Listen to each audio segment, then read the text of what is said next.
নারায়ণগঞ্জ ঢাকা বাসিন্দারা কান খুলে শুনুন, রুয়ে দিল খুলে শুনুন, হেদায়েত নাজিল হচ্ছে, হেদায়েত কেনেন। ওদিন কামলিওয়ালা নবী বলবে, এই উম্মত ভয় পাস না, তোর মউতের বিছানায় ছিলাম।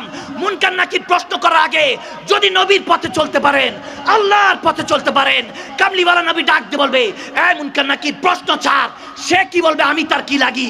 আমি বলতেছি আমার উম্মত হয়, আমার আশেক হয়, আমার গোলাম হয়, বেহেশতের নেয়ামত দে, ওয়ারযুকনা শাফাতাহু ইয়াউমাল কিয়ামা।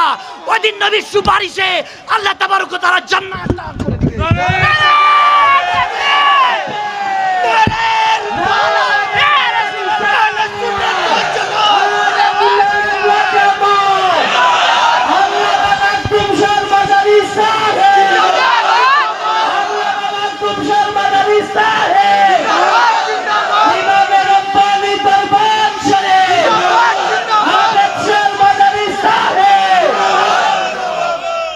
কি মনে করেছেন নবীর উম্মত নেই? আছে নবীর উম্মতরা, লাগান নাই তো মন। মুখ দিয়ে কিভাবে বের হয়, আমার নবী 8-10টা মুর্দা মানুষের মতো মদিনাতুল মুনাওয়ারায় পড়ে আছে। আমার নবী এখনো অন্তরের কাছে। আর নবী আউলা বিল মুমিনিনা মিন আনফুসিহিম, নবী মুমিনের জানের চাইতে নিকটে। আপনি মহব্বতে রসুলকে ডাক দেন। রসুলকে যদি দেখেন, মান রানি ফাকাত আহাদ, নবী হলেন খোদা দেখার আয়না। আমার নবী হলেন মওলা দেখার আয়না। নবীকে দেখবেন তো মওলাকে দেখে যাবে। লাগাতে হবে তো মন। কোরআন তেলাওয়াত তো করেনি না, রমজান আসলে খালি খুলে দেখায়। ওই মাহে রমাদানে একটু খুলে পড়ে দেখে, তাও তো সম্পূর্ণ না। আগে মা বোনদের শুনতাম, ঘরের সামনে দিয়ে গেলে গুনগুনিয়ে কোরআন তেলাওয়াতের আওয়াজ শোনা যেত। ওই সুসন্তানগুলি এখন আলেমে দিন, নেককার, এখনো নামাজ ছাড়ে নাই, ইবাদত ছাড়ে নাই, আমার আল্লাহ আল্লাহ রসুলের দুরুদ ও কালাম ছাড়ে নাই। এখন আল্ট্রা মডার্ন মা সকালবেলা উঠাই পড়ায়, A for apple, B for ball, C for cat, কুত্তা বিলাই শিখায়, আওয়াজ দেন। শিখাইতেছেন যেটা, ওই সন্তানটাই বড় হয়ে বুকে পাড়া দিয়ে বলবে নেশা করবো, টাকা দে। আওয়াজ দেন, আওয়াজ দেন, আওয়াজ দেন না। আদর্শ স্বামী স্ত্রী হন, তাহলে আদর্শ মা বাবা হতে পারবেন। এখন আপনি যুবক, এখন আপনি যুবতী, মনে রাখবেন কোনো এক সময় বিয়ে হবে, সন্তান হবে, তখন তো সন্তানের জন্য দৌড়ে আসবেন, হুজুর দোয়া করেন, সন্তান নেমক হারাম হয়ে গেছে, বেনামাজি হয়ে গেছে, সন্তান কথা শুনে না। শুরুটাই তো খারাপ করছেন, বিয়ের আগে গায়ে হলুদে ব্যান্ড প্যাকেজ। আমার নবী সুন্নত, বিয়ে হলো সুন্নত, নবী সুন্নতের উপরে ব্যান্ড প্যাকেজ করে, নবী সুন্নতের উপর তলোয়ার চালানোর দুঃসাহস আপনাকে দিল কে? ইহুদি নাসারাদের অপসংস্কৃতি ভরে গেছে এখন ইসলাম আমাদের এখানে। এগুলো থেকে নিজেকে হেফাজত করবেন। আমি মনে করি এখনো আমার হযরত ওমরের, শেরখুদ আলীর উত্তরসূরিরা এখনো আমাদের আছে ইনশাআল্লাহ। একটা যুবক দাঁড়িয়ে যাবে যে হুজুর আমরা আছি। আজকে থেকে কেউ যদি আমার নবী রাসূলের বিরোধিতে, ইসলামের বিরুদ্ধে কোনো কাজ করে, কোরআনের বিরুদ্ধে কাজ করে, হুজুর আমি একাই দাঁড়িয়ে যাব, এরকম নাই কোনো যুবক? নাই, নাই। আল্লাহকে দেখি যে হাত তুলে বলেন আছে কিনা বলেন। আল্লাহ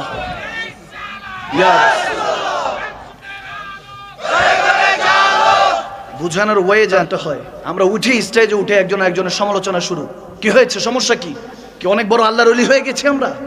জান্নাতের সার্টিফিকেট নিয়ে ঘুরছি নাকি আমরা? দয়াল নবীকে কবরে গেলে চেহারাটা দেখাতে হবে, মনে রাখবেন। একজন আলেম আরেকজনের সমালোচনা করতে থাকে, গীবত করা মরা ভাইয়ের গোশত খাওয়ার সমান। ভুলে গিয়েছেন নাকি আপনি? একটা হলো ভুল ধরিয়ে দেওয়া, তো উলামায়ে কেরামরা বলে বসবে। কখনো যারা কোরআন সুন্নাহর জ্ঞান জানেন না, আলেম না, কখনো আমার যুবকদের উদ্দেশ্যে বলবো, কখনো কোনো মানহাজের কোনো আলেমদেরকে গালমন্দ করা যাবে না। আর উলামায়ে কেরামদেরকে বলবো, জিম্মেদারি নিয়ে কথা বলুন। যতটুকু জানি আমি অতটুকু বলি। আমার কাছে বিসমিল্লাহির রহমানির রহিম বায়ের নিচে যে নুক্তা আছে, ওই নুক্তার জ্ঞানও আমি মাদানী সাহেবের কাছে নেই। ওয়াল্লাহি আপনারা মহব্বত করে এই জায়গায় বসিয়েছেন, এই জন্য 2-4টা কথা বলি। যতটুকু বলি জিম্মেদারি নিয়ে বলার চেষ্টা করি। অল্প বিদ্যা ভয়ঙ্কর, আমার কাছে জ্ঞানও কম, জানিও কম, বলিও কম, কিন্তু রিকোয়েস্ট করি সবার কাছে, কখনো ফিতনা ফাসাদ করা যাবে না। ওয়াতাসিমু বিহাবলিল্লাহি জামিআ ওয়ালা তাফারাকু। আমার আল্লাহ বলেছেন কখনো ফিতনা ফাসাদ করা যাবে না। মুসলমান রসুনের কুয়ার মতো এক থাকতে হবে। আওয়াজ দেন, আওয়াজ দেন না। আপনি আমি কেন মিলে থাকতে পারছি না? কোন সমস্যা? কোরআন এক, রসুল এক, দ্বীন এক, নামাজ এক, কালমা এক, রোজা এক, হজ যাকাত ইবাদত বান্দিগি জিন্দেগি এক। যখন কামলিওয়ালা নবীও এক, আল্লাহও এক, তাহলে দুই কেন থাকবো? সব এক কাতারে আসতে হবে। ওয়াতাসিমু বিহাবলিল্লাহি জামিআ ওয়ালা তাফারাকু। বিশৃঙ্খলা করা যাবে না। রাসূল নামে রশি ধরে যেতে হবে খোদার ধারে। আওয়াজ দেন না, ঠিক না? সব রাসূলে পাকের শান নিয়ে কথা বলবো। আর আজমাতে রাসূল, রিফাতে রাসূল, আর এই ইসলাম তো আরো কোটি কোটি বছর ধরে এই দুনিয়াতে ছিল। আমার মদিনাওয়ালার কারণে এত বরকত হয়েছে। এখন মানুষ বান্দা চাঁদ তারায় চলে যাচ্ছে, মঙ্গল গ্রহে যাচ্ছে রকেট দিয়ে। এই উন্নতি আগের কোন নবী রাসূলদের জামানায় কেন হয় নাই? এটা বুঝার চেষ্টা করেন। 6666 আজ 1450 বছরে কেউ একটা হরফ এদিক থেকে আলহামদু থেকে ওয়ান নাস পর্যন্ত একটা হরফ সে এদিক থেকে সেদিক করতে পারে নাই। এটাই তো প্রমাণ দেয় আমাদের ইসলাম হাকিকতের ধর্ম, আল্লাহর ধর্ম, ঠিক কি না? আর কি লাগে আপনার বোঝার জন্য?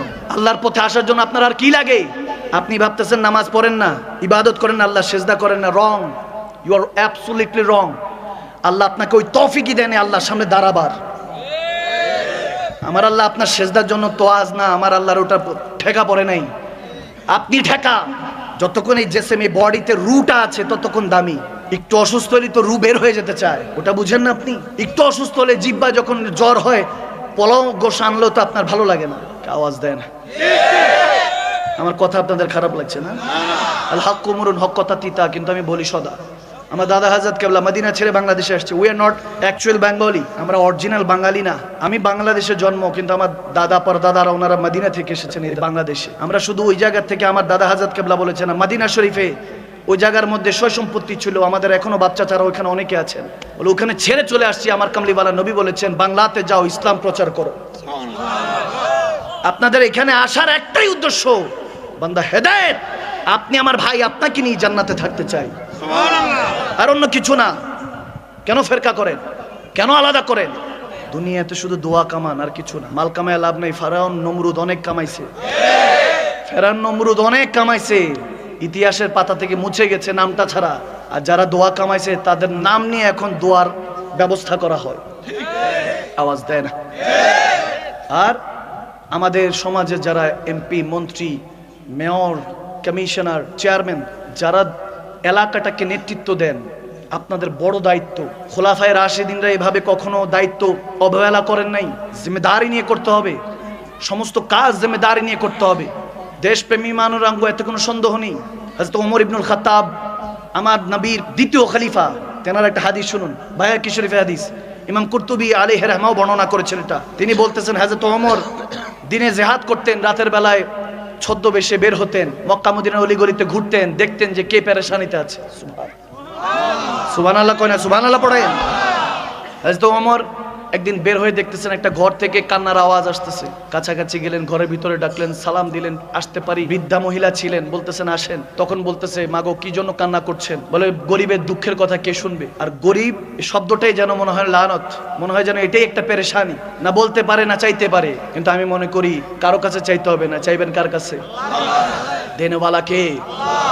বলতেছে গরিব, আমার স্বামী নেই, সন্তান নেই, 3 দিন ধরে অনাহারি, আমার একটা নালিশ আছে। হযরত ওমর মুখ ঢাকা, বলে মাগো কি নালিশ, কি হয়েছে? বলে আমি কবরে যেতে দেরি নেই, আমার নবীর কাছে হযরত ওমরের নামে নালিশ করব। হযরত ওমর কেঁপে উঠলেন, লাফিয়ে উঠলেন, চিৎকার দিয়ে উঠলেন, ভয়ে কেঁপে উঠে বলতেছে মাগো কেন, কি হয়েছে? 3 দিন অনাহারি, ওমর আমার খবর নেয় না। জিজ্ঞেস করবো রাসূলকে কবরে গেলে, ইয়া রাসূলুল্লাহ কাকে দায়িত্ব দিয়ে গিয়েছেন? আমার জিম্মেদারি নেওয়ার কথা ছিল, আমার খোঁজ খবর নেওয়ার কথা ছিল। হযরত ওমর ভয় কেঁপে গেলেন, বলে মাগো আমাকে একটু সময় দেন। তিনি তাড়াতাড়ি বের হলেন, বের হয়ে দৌড়ায় গেলেন বাইতুল মাল থেকে খাবার সংগ্রহ করলেন। ওই বৃদ্ধ মা বলছেন যে আমি 25 দিরহামের মতো ঋণ অবস্থায় আছি, যারা টাকা পায় তারা তাগাদা দিচ্ছে, আমাকে অনেক গালমন্দ করছে। তিনি 25 দিরহামও নিলেন।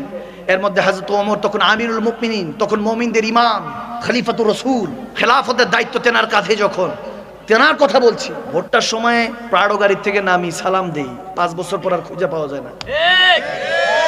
2-4-5 দিনে অমকের নারা দিতে দিতে শেষ।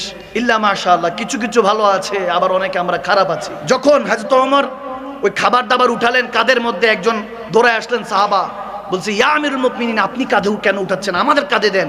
তখন তিনি হযরত ওমর চোখের পানি ছেড়ে দিয়ে বলে ভাই গো, হাসরের ময়দানে কি আমার আমল নামাগুলি তোমার কাঁধে উঠাবা? বলে না, কিভাবে সম্ভব? সম্ভব না।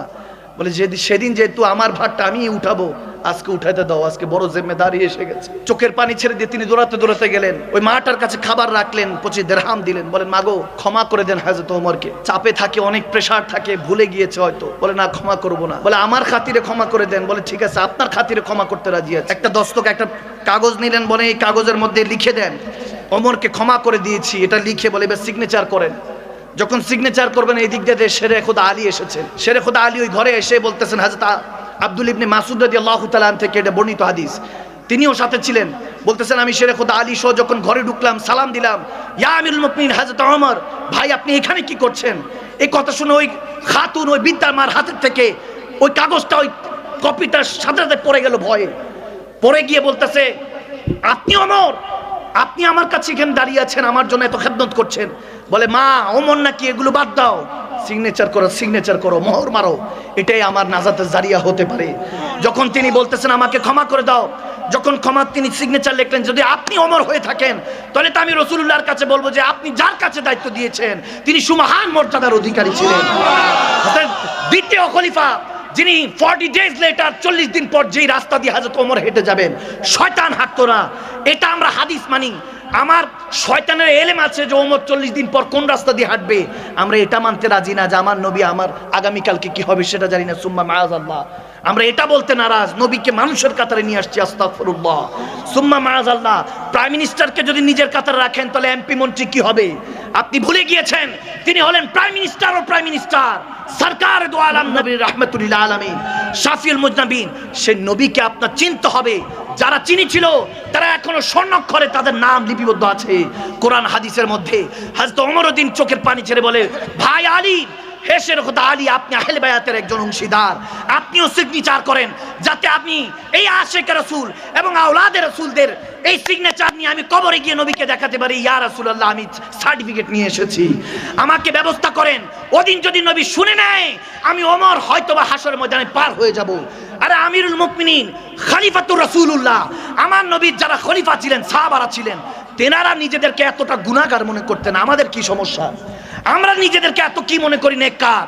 আজকে থেকে শপথ করতে হবে, যতক্ষণ পর্যন্ত বাঁচবো আল্লাহর জন্য বাঁচবো, যতক্ষণ এই জমিনে থাকবো রাসূলুল্লাহর জন্য থাকবো, আর কারো তোয়াজ করবো না, বাঁচবো আল্লাহর জন্য। হুব্বু ফিল্লাহ ফির রাসূল, বুগযু ফিল্লাহ ফির রাসূল।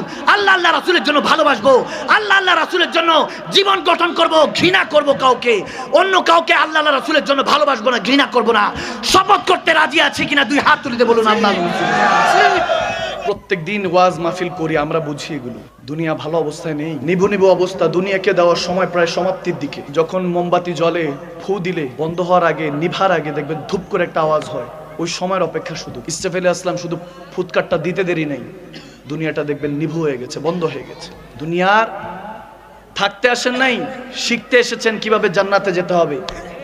ফাদখুলি ফি ইবাদি ওয়াদখুলি জান্নাতি। থাকতে আসিনি আমরা। বাবা আদম, সফিউল্লাহ, মা হাওয়া আলাইহিস সালাম, তেনারা কোনো শান্তি স্বরূপ ওখানে আসেন নাই, শাস্তি স্বরূপ এসেছেন। আমার দয়াল নবী বলতেছে আপনার কাছে কম আছে, আলহামদুলিল্লাহ পড়েন।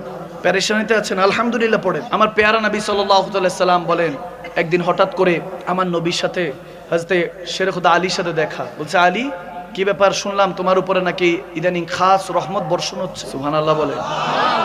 শের খোদা আলী একটু চমকে দিয়ে বলে, ইয়া রাসূলুল্লাহ, যদি আপনি বলে থাকেন তাহলে হয়তো রহমত বর্ষণই হচ্ছে। সুবহানাল্লাহ। ইমান দেখেন। শের খোদা আলী খুব পেরেশান, খাবার নিয়ে পেরেশান, টাকা পয়সা রোজগার নিয়ে পেরেশান ছিলেন। মনে মনে বলতেছিলেন আর কি যে আমি তো আছি খুব পেরেশান, আল্লাহ নবী বলতেছেন রহমত। তখন নবীজি মুস্কি হাসি দিয়ে আলী বলার আগেই বলে দিচ্ছেন যে আলী তুমি কি বলবা, মনে রেখো পেরেশানি আল্লাহ রহমত। আল্লাহ যাকে ভালোবাসেন তাকে একটু পেরেশানে রাখেন। সুবহানাল্লাহ কয় না? যারা ফাসিক, মুনাফিক, নাস্তিক, মুরতাদ, যারা আল্লাহর বেগানা দিন থেকে দূরে সরে আছে, তারা আল্লাহর কাছে যদি দোয়া চায় আল্লাহ তাড়াতাড়ি কবুল করে। আল্লাহ কি করে? কবুল করে। ফেরেশতাদেরকে বলে এই ফাসিক, এ মুনাফিক, এ ঠিকমতো ইবাদত করে না, এর দোয়া ভালো লাগতেছে না, দিয়া দে, যা চায় দিয়া দে। আর যে মুমিন, ইমানদার, ইবাদত গুজার, পরেজগার, আল্লাহ বলে দিস না, রাখ, ভাল লাগতেছে তার চাওয়াটা, দিস না, এখন আরো চাক, আরো পেরেশান দে, আরো ডাকুক আমাকে।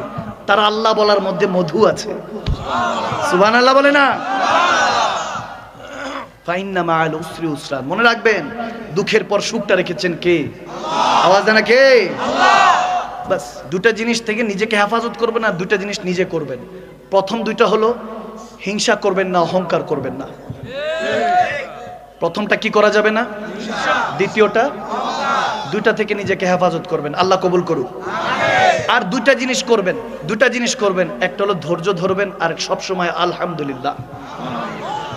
একটা হলো ধৈর্য ধরবেন, আরেকবার শুকরিয়া আদায় করবেন। বরকত দিবে কে? লা ইন শাকারতুম লা আযিদান্নাকুম। শুকরিয়া করবেন না, মালিক দিবে না। শুকরিয়া করবেন, দেখবেন আগামী কালকে হয় নাই, 3 দিন পর হয়ে গেছে। আলহামদুলিল্লাহ পড়েন। এবারে মোহাব্বতের একটু উচ্চ আওয়াজে পড়েন আলহামদুলিল্লাহ। ব্যবসায় নোকসান, ধৈর্য। চাকরি হচ্ছে না, ধৈর্য। ফসলগুলি তুলতে পারছেন না, কিভাবে বিক্রি করবেন, ধৈর্য। চোখে ব্যথা পেয়েছেন, ধৈর্য। হাতে ব্যথা পেয়েছেন, ধৈর্য। মেয়ে ছেলের বিয়ে হচ্ছে না, ধৈর্য। পড়াশোনা হচ্ছে না, ধৈর্য। পড়াশোনায় ভালো রেজাল্ট পান নাই, ধৈর্য। যত কিছু আছে, মা বাবার খেদমত করতে পারছে না, ধৈর্য। স্বামী স্ত্রীর মলমালিন্য হচ্ছে, ধৈর্য।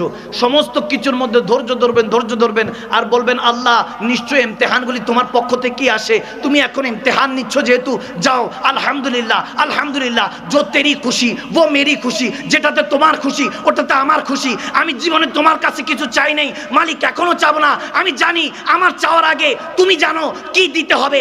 বাস খালাস, কিছু লাগবে আর বুঝার জন্য এক কথাই যথেষ্ট, হেদায়েতের মালিক কে? 5 ওয়াক্ত নামাজ চলবে ইনশাআল্লাহ? আওয়াজ দেনা চলবে? কালকে থেকে কে কে 5 ওয়াক্ত নামাজ পড়বেন 2 হাত তুলে দিন। আল্লাহ ইয়া জিন্দাবাদ। আল্লাহ কবুল করুক, আমিন বলে। কখনো তোমাকে যদি ভুলি, হেদায়েতের আলো দিয়ে নিয়ে কাছে তুলি, ক্ষমা করো মায়া করো, ক্ষমা করো মায়া করো, ও হে দয়াবান তুমি রহমান, তুমি মেহেরবান। ঠিক না? নবীকে যদি ভালোবাসেন তাহলে জুবান দিয়ে গীবত, চুগলখড়ি, ফাঁসা কথা, উল্টাপাল্টা কথা বলা যাবে না। ইসলামের প্রত্যেকটা বিষয় এর লজিক আছে। আমার আল্লাহ এমনি এমনি কোনো কিছু দেয় না। নবীকে ভালোবাসলে না বুঝবেন, নবী দয়াল নবীকে তো ভালোই বাসেন। তওবার রাস্তাটা এখনো খোলা আছে। তাওবাতুন নাসুহা ওয়া তাওবাতুল ক্বাবলাল মাউত। মৃত্যুর আগে তওবা করে ফিরে আসতে হবে, এছাড়া কোনো উপায় নেই আপনার। হেদায়েতের কথা 100টা বলে লাভ নেই। যদি আপনার কিসমতে হেদায়েত থাকে, এক কথাই আল্লাহ হেদায়েত দান করবে। ঠিক কি না? তওবা করে ফিরে আসেন। যত গুনাহ করেছেন পিছনে, সমস্ত স্টেপটা পিছনে যা রেখে এসেছেন সব গুনার গুনাহ। একটা জিনিস বুঝবেন, আপনি যদি বলেন কালকে থেকে আমি চেঞ্জ হয়ে যাব, কালকে থেকে একদম, ওই সবাই কিন্তু মনে মনে বলে যে হুজুর নিয়ত করেছি। একা একা ওই যে বসে বসে দেখবেন, একা যখন থাকে বান্দা তখন নিরুপায় থাকে, তখন তার হাকিকত প্রকাশ পায় নিজের কাছে।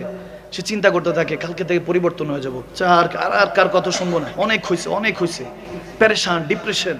এখন এই ডিপ্রেশন, টেনশন তখন আসে যখন মা বাবার ছায়া চলে যায়। যতক্ষণ মা বাবার ছায়ার নিচে থাকে ততক্ষণ সন্তান নিরাপদ। আওয়াজ দেন, ততক্ষণ নিরাপদ। দুনিয়া বুঝে না, সবাইকে ভালো লাগে। কিন্তু যখন মা কিংবা বাবা, বিশেষ করে বাবা যদি সরে যায়, ওই বাবা নামক ওই বৃক্ষ, ওই বটবৃক্ষটা যখন সরে যায়, তখন বুঝে কত ধানে কত চাল। তখন দুনিয়ার মানুষ দেখবেন যেদিকে তাকাবেন মনে হবে সব স্বার্থপর। টাকা দিমু, ভালোবাসা কি সার্টিফিকেট আছে না কি আছে, সুদ খায় না ঘুষ খায় দেখার বিষয় না, আসনে নিয়ে বসায়, কারণ ওনার কাছে টাকা আছে। আওয়াজ দেয় না, আওয়াজ দেয় না। আমি হক মরুন, হক কথা তিতা বলবো, অনেকের খারাপ লাগতে পারে। কি খারাপ লাগছে? মিলিয়ে নিবেন। এখন ওলামায়ে কেরামরা বসে থাকে, কিছু জানেও না, বোমা মারলে সূরা ফাতিহা বের হবে না। জি লেকচার, আওয়াজ দেয় না। লেকচার শুনলে মনে হয় আরে বাপরে আল্লাহর ওলি আসছে। আল্লাহ হেফাজত করুক, আমিন বলেন। হ্যাঁ, নেককার বান্দা আছে, আছে নেতাদের মধ্যে আছে, ইমাম খাতিব স্কলার সবার মধ্যেই আছে। একজন যে দিন এনে দিন খায় তার মধ্যেও আছে। কিন্তু সমস্যা হলো আমরা বিল লিসান বলি, জুবান দিয়ে সব বলি, কবরের কথা, কালেমার কথা, নামাজ রোজা হজ জাকাত ইবাদত বান্দেগি, রাসূল পাকের প্রেম, আল্লাহর ভয়, সবকিছু, ইত্তাকিল্লাহ, সবকিছু বিল লিসান বলি, জুবান দিয়ে বলি। তাসদুকু বিল কলব, অন্তর থেকে বলি না। অন্তর থেকে বলতে হবে যে কবরে আমার নবীর কাছে আমার হিসাবটা দিতে হবে, এই চেহারাটা দেখাতে হবে। কবরে নবীকে চেহারা দেখাতে হবে, হাসরে আল্লাহকে দেখাতে হবে। ঠিক কি না? এই জন্য সব সময় তাকিল্লাহ, আল্লাহকে ভয় করে চলবেন। ফাত্তাকুল্লাহ মাস্তাতাতুম, রূহ দিয়ে জিসম দিয়ে আল্লাহকে ভয় করবেন। সত্যি করে বলছি, আল্লাহর ওলিরা, নেককার বান্দারা আল্লাহকে ছাড়া কাউকে ভয় করে না। তাদের জুবান দিয়ে যেটা বের হয় আল্লাহ সেটাই কবুল করে। সুবহানাল্লাহ বলেন। এরকম একজন হযরত নিজামউদ্দিন আউলিয়া, অনেক বড় আল্লাহর ওলি ছিলেন। দিল্লিতে ওনার মাজার শরীফ আছে, আমার জিয়ারতের সুযোগ হয়েছিল আলহামদুলিল্লাহ। তো ওখানে নিজামউদ্দিন আউলিয়ার কাছে এক ব্যক্তি এসে বলছে, হুজুর অনেকদিন ধরে সংসার ধর্ম চলতেছে না, টাকা পয়সা নাই, বিপদে আছি, হুজুর যদি একটু দয়া করতেন, একটু মেহেরবানি করতেন। বলতেছে যে ওইখান থেকে এক টুকরা মাটি নিয়ে আসো, মাটির চাক নিয়ে আসো, মাটির টুকরা চাকই তো বলে, কি বলে, মাটির টুকরা চাক নিয়ে আসো। নিয়ে আসার পরে নিজামুদ্দিন আউলিয়া কি জানি পড়লেন, পরে ফু দিলেন, মাটির টুকরাটা সাথে সাথে গোল্ড হয়ে গেল। সুবহানাল্লাহ বলে না? কারামাত আউলিয়া হাক্কুন, ওলি আল্লাহদের কারামত সত্য, কারণ ওলি আল্লাহদেরকে ক্ষমতা দেয় কে? আওয়াজ দেয় না কে? যখন গোল্ড হয়ে গেল, ওই তো যে দেখছে তার তো চোখ বড় হয়ে গেছে, এত বড় গোল্ডের টুকরা নিয়ে গেছে, বিবিকে দিছে, এটা বিক্রি টিক্রি করে কোন রকম চলছে। এখন মনে মনে চলতেছে, হুজুর এই মাটির মধ্যে ফু দিল, ওজিফাটা যদি নেওয়া যায়, যেটা পয়রা ফু দিছে, কিছু না কিছু তো পয়রা ফু দিছে, কোরআন হোক, কোন আয়াত হোক, ওজিফাটা নিতে পারলে তো লাখপতি কোটিপতি। এখন এরকম কিছু আছে না? ফু দিয়ে দিলে যদি কাজ না হয়, বলে কি ফু দিছে, কোনো কাজই হয় না, আওয়াজ দেয় না। হুজুরের কাছে গেছে, হুজুর 1000 টাকা হাদিয়া দিয়ে বলতেছে, হুজুর একটু দোয়া করেন যাতে আমি কয়েক কোটি টাকার মালিক হইতে পারি। দিছে কত? 1000। চাইছে কত? তারপরে বলতেছে, হুজুর যান, 10 কোটি টাকা যদি আল্লাহ আমারে দেয়, 9 কোটি টাকা নিজের কাছে 1 কোটি মসজিদে দিব। দেখছেনি কত বড় বিজনেসম্যান? আওয়াজ দেয় না? বুঝছি আপনাদের কষ্ট হচ্ছে না? যখন বিপদে পড়ে তখন বান্দাটা দৌড়ায় গিয়ে মসজিদে গিয়ে, আল্লাহ দাও না 10 কোটি, 10 কোটি দিলে কসম তোমার ঘরে 1 কোটি টাকা দিব। কেন 9 কোটি দিলে কি সমস্যা? এখন তার মনের মধ্যেই তো, নিয়তের মধ্যে খোটা, নিয়তের মধ্যে তার ভেজাল। কোনো যখন কাজ হলো না, গেছে নিজামুদ্দিন আউলিয়ার কাছে গিয়ে বলে, হুজুর কি ওজিফা দিলেন, কোনো কাজ হইল না। তখন বলতেছে, কেন কি সমস্যা? বলে, হুজুর ওই স্বর্ণ তো বিক্রি করে ফেলছি, এখন তো কোনোভাবে অনেকদিন ধরে ট্রাই করছি, ওজিফায় কোনো কাজ হচ্ছে না হুজুর, আবার বিপদে পড়ছি। বলে, ওখান থেকে মাটির চা কেন আনছে, আবার ফু দিছে, আবার গোল্ড। সুবহানাল্লাহ কয় না? আল্লাহর ওলি যখন ফু দিছে, গোল্ড হয়ে গেছে। বলে, হুজুর ব্যাপার কি? আপনি পড়লে গোল্ড হয়ে যায়, আমি পড়লে হয় না কেন?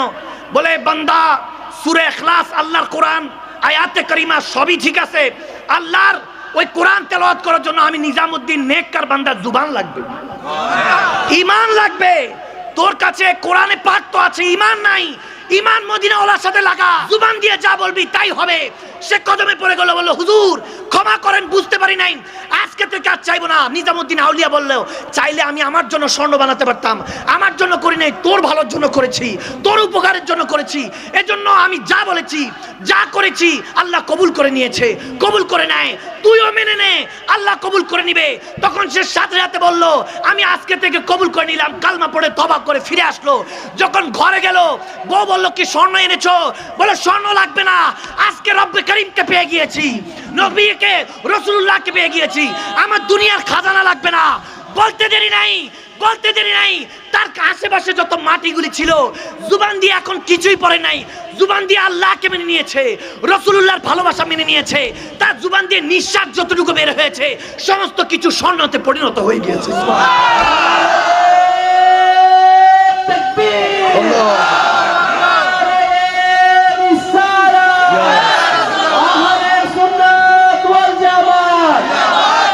আল্লামা সৈয়দ মাকতুম শাহ মাদানী